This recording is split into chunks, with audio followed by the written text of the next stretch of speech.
Olá, eu quero compartilhar com você algo que nós podemos considerar como a informação do mal do século.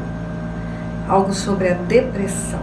Depressão. É tão comum nós escutarmos que pessoas estão em depressão. É tão comum ouvirmos que líderes estão em depressão, estão abatidos, acabrunhados, querendo desistir de tudo. E aí, às vezes, chega ao nosso coração dúvidas a respeito da autenticidade do chamado daquela pessoa. Questionamos se verdadeiramente aquela pessoa está na presença de Deus, porque nós fomos marcados por paradigmas errados. Fomos marcados por informações que não são verdadeiras, como se um servo de Deus não pudesse ficar triste, abatido, machucado, como se alguém que tem o Espírito Santo não pudesse sofrer abatimento e tristeza. E começamos a dizer isso e achamos que isso se torna uma verdade. Só que o fato de repetirmos tantas vezes uma palavra de equívoco não significa que ela vai se tornar uma verdade.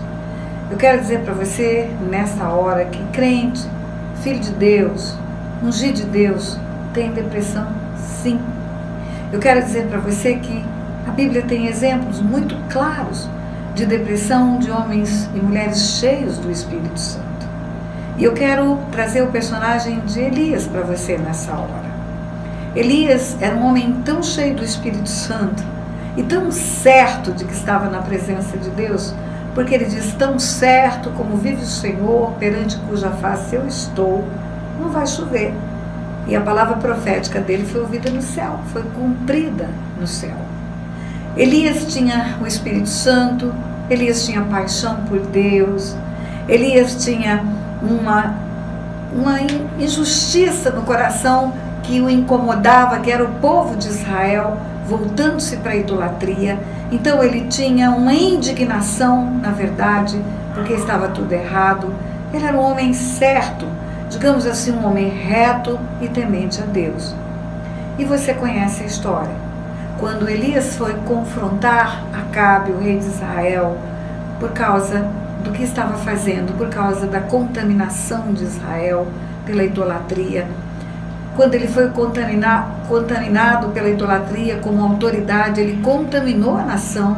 Uma autoridade é cabeça e aquilo que acontece no alto, na cúpula, acaba descendo por sobre a nação, e a nação inteira começou a andar nesse equívoco da idolatria.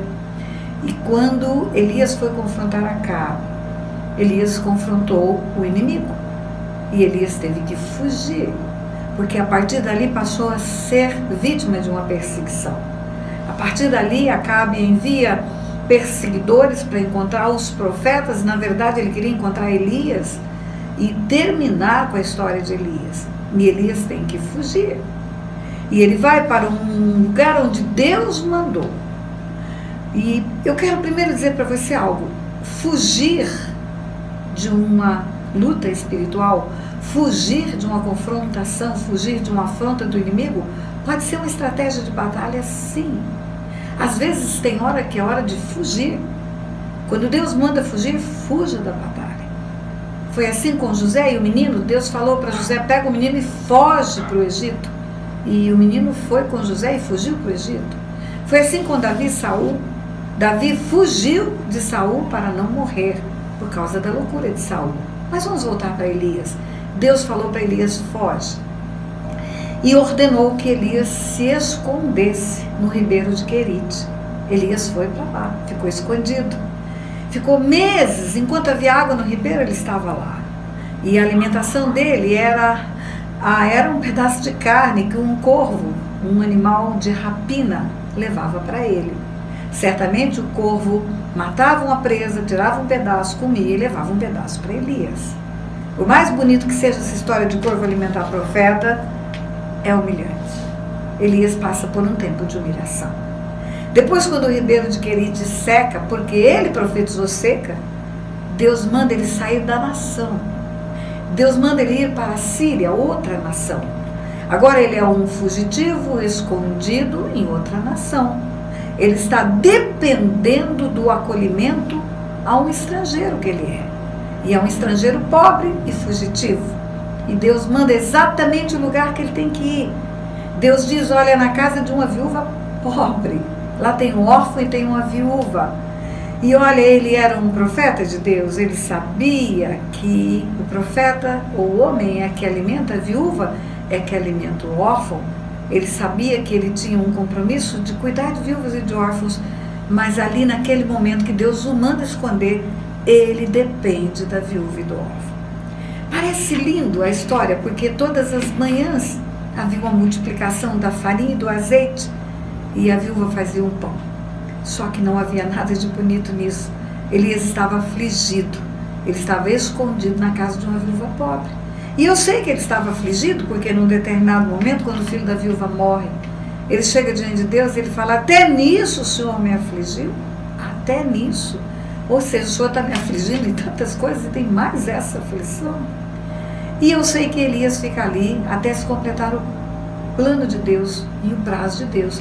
3 anos e meio, 3 anos e meio de carência, 3 anos e meio de humilhação, 3 anos e meio de vergonha, sim. O que você acha que os vizinhos daquela viúva diziam de Elias? É um pária, é alguém que está escondido aí, não trabalha, não faz nada, fica dependendo da comida que ela dá na mão. Ele era estrangeiro e ele era humilhado nessa situação. Mas Deus fala para ele, sai e apresenta-te a Acabe. Chegou o dia D, ou seja, é o dia da batalha. Até agora foi o dia do esconderijo. Até agora foi o dia do aperfeiçoamento da dependência de Deus. Vai ter que depender de Deus para sobreviver no Ribeiro de Querite.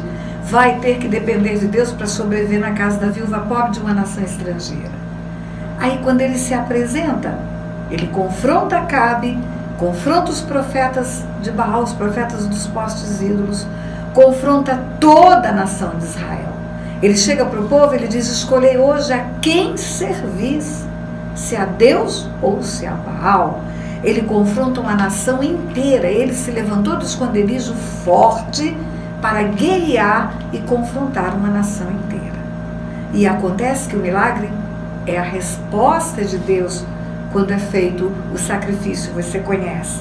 Veio fogo do céu e consumiu a oferta que Elias fez. E aí Deus provou que estava com Elias. Naquela hora toda a nação de Israel viu que Deus estava com Elias, porque era só Elias dizendo que havia um Deus maior do que aqueles deuses que aquele povo servia. E aí pronto, vitória, Deus veio, manifestou-se, os profetas de Baal foram mortos, todos os mentirosos foram mortos, tudo que havia contrário à palavra de Deus foi morto. E aí você pensa, poxa, Elias se levantou e saiu dando glórias a Deus todo vitorioso. Eu acredito que isso aconteceu. Só que ele estava exausto, ele estava no limite por tudo que tinha acontecido por 3 anos e meio. E aí bastou que aparecesse Jezabel, a esposa de Acabe, e falasse para ele, não acabou não, eu vou te perseguir de novo.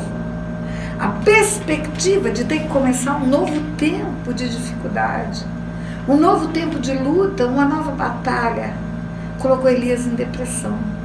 Ele entrou embaixo de um zimbro e pediu a morte. O desejo de morrer é o último estágio da depressão.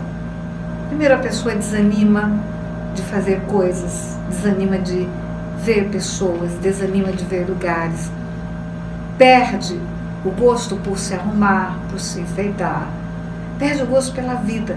Tudo perde o sentido, acaba o desejo de viver, vem ao coração o desejo de morrer. E Elias tem desejo de morrer, Elias teve depressão. Um homem cheio do Espírito Santo, um homem usado por Deus, um homem usado por Deus para confrontar uma nação, teve depressão? Sim, teve depressão. E eu aprendi a curar a depressão reativa, depressão de perdas e sofrimento, com Elias.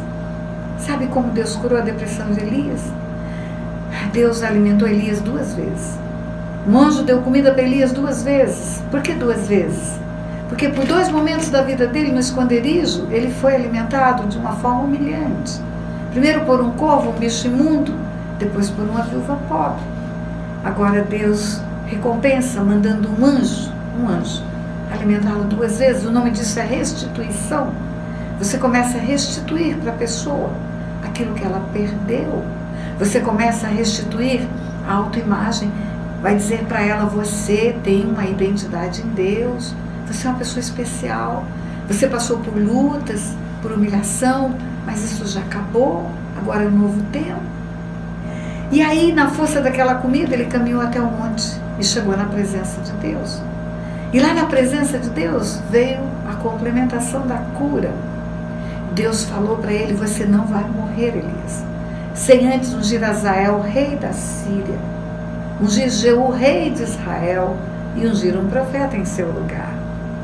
E aí eu entendo assim, quando Deus fala para Elias: você vai ungir Azael, rei da Síria, Deus estava dizendo para ele: sabe, Elias, a Síria, aquele lugar da humilhação, aquele lugar da vergonha, vai ser lugar da honra.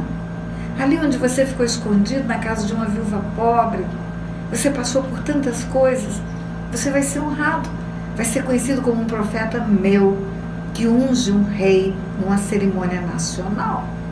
E quando Deus falou para ele: vai ungir Jeú, rei de Israel, Deus estava dizendo para ele: vai cair Acabe.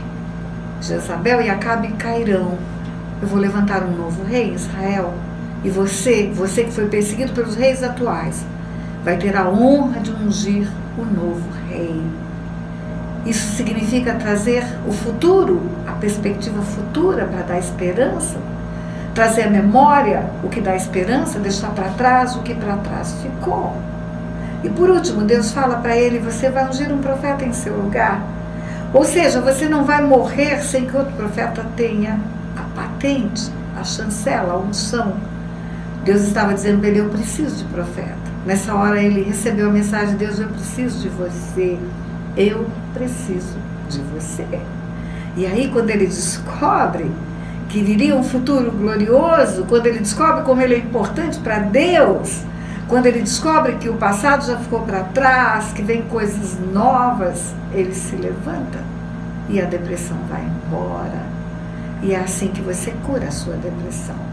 É assim, homem cheio do Espírito Santo, mulher cheia do Espírito Santo, que está passando por lutas, abatimentos, e está depressiva, olha para frente. Olha o futuro glorioso que Deus tem. Olha como Deus precisa de você. Olha quão poderoso é esse Deus para mudar a história, para dar honra aonde houve desonra. Confia nisso. Siga em frente. Deixe para trás as coisas que para trás ficaram. Deus abençoe.